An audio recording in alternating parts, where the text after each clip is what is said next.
بسم الله الرحمن الرحيم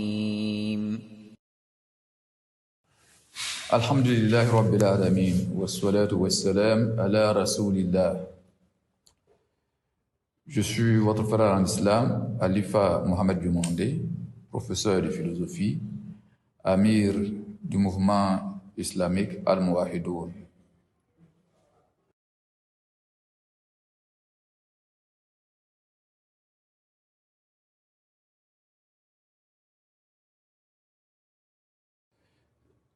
La Tabaski, pour le nom même, il faudrait dire que l'origine semble Wolof.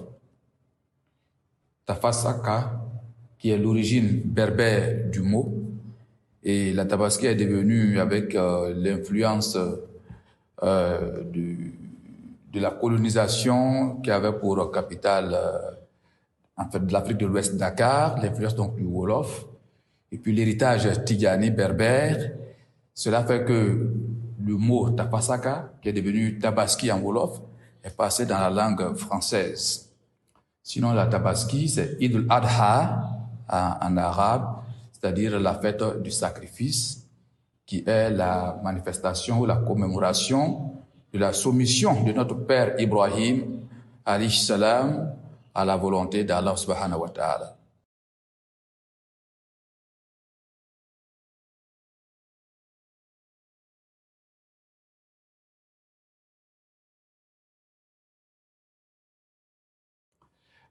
La fête a lieu dans le 12e mois de l'année musulmane, Dhul Hijjah, et au 10e jour de celui-ci.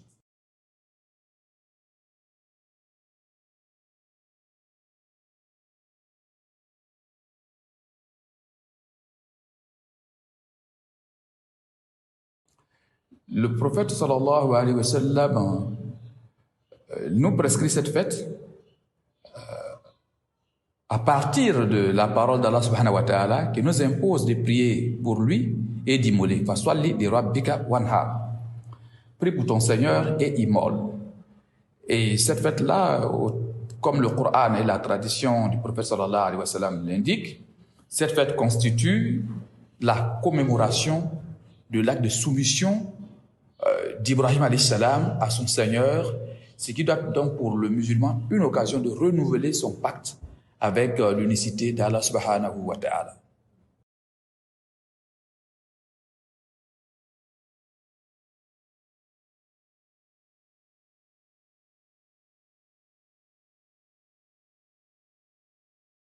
Cette immolation est d'abord un test.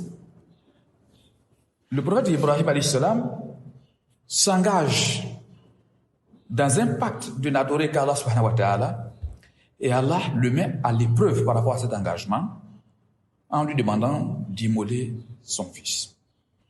Et le Seigneur trouve Ibrahim alayhi salam et son fils soumis, prêts à accepter sa volonté. Et au regard de l'importance que l'enfant constitue pour l'homme et de l'attachement de l'homme à son enfant, alors, Allah a voulu soulager son prophète de la peine de perdre son fils, et il a remplacé ce fils-là par une bête à immoler. Certaines traditions disent que c'est un bélier. Donc c'est une récompense, la récompense de la fidélité d'Ibrahim alayhi salam, pour nous dire que celui qui obéit à Allah, Allah est à son écoute et à son service.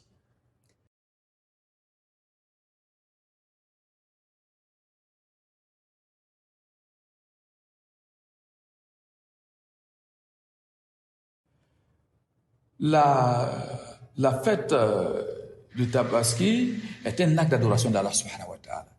Et il est important que nous entrions dans l'adoration par l'adoration.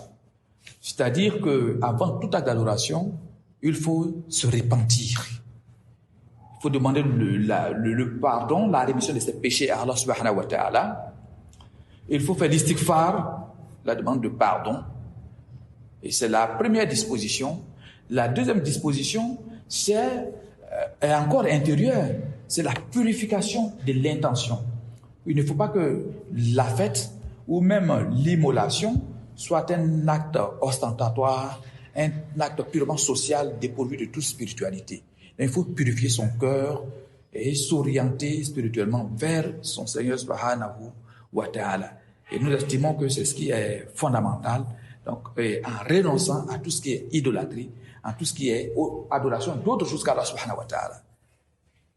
Parce que cet aspect-là n'est pas généralement mis en avant, alors que c'est ce qu'il y a de fondamental, parce que c'est la condition d'acceptation de l'acte d'adoration.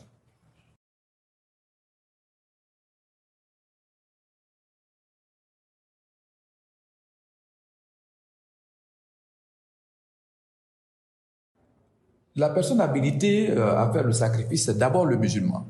Et c'est pour cela qu'il est fondamental que l'on se répande, surtout pour ceux qui ont des actes contraires à la charia, des actes d'idolâtrie, ceux qui vont chez les marabouts, chez les féticheurs qui adorent les djinns. S'ils estiment qu'ils sont musulmans, ils doivent se repentir avant de faire le sacrifice. Donc la première condition, c'est d'être musulman. La deuxième condition, c'est d'être pubère, avoir atteint l'âge de raison. La troisième condition, c'est d'être saint d'esprit, n'être pas fou. C'est la condition qui s'ajoute à cela, c'est la possibilité, la capacité d'obtenir la bête à immoler.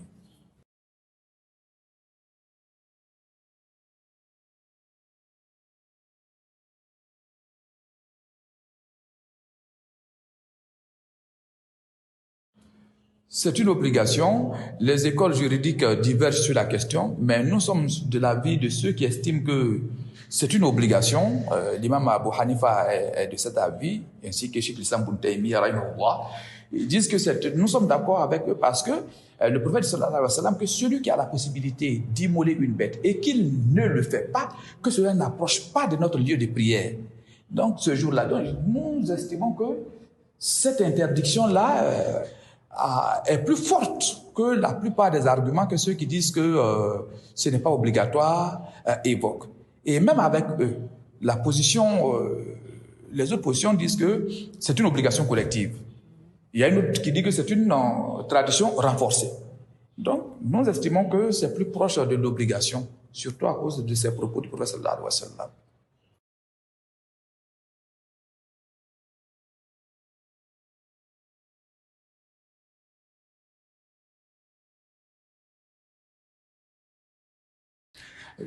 Justement, je crois que c'est la dernière condition que j'ai évoquée, la capacité, la possibilité. Il faut avoir les moyens financiers. Allah ne charge pas une âme au-delà de ses possibilités. Et ce qu'il faut retenir aussi, ce n'est pas seulement le bélier. Parce que le mouton est plus cher, par exemple, que le cabri, le bouc ou la chèvre. Donc, celui dont les moyens ne lui permettent pas d'acheter un bélier peut acheter une brebis. S'il ne peut acheter de brebis, il peut acheter un bouc ou une chèvre qui peut lui revenir moins cher. De deux, l'âge minimum pour le mouton, c'est 1 an révolu. Alors, donc, et celui qui n'a pas les moyens d'acheter un mouton qui a plus d'1 an et que ces moyens lui permettent d'acheter un mouton qui n'a pas 1 an, il lui est préférable d'acheter le mouton qui n'a pas encore dépassé l'âge d'1 an ou le cabri qui n'a pas encore dépassé l'âge d'1 an parce que c'est ce que sa possibilité matérielle lui permet d'avoir.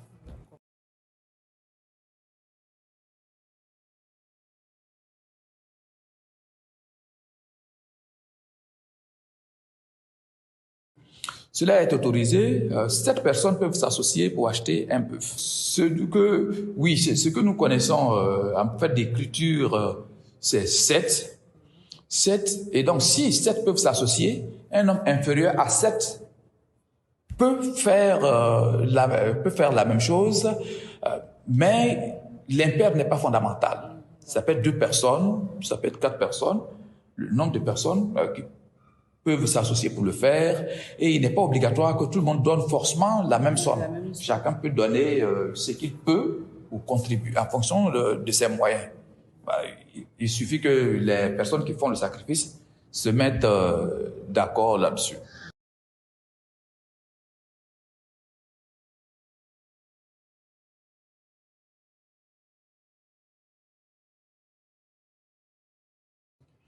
Le prophète dit, sallallahu alayhi wa sallam, que dans les 10 premiers jours de l'Hijjah,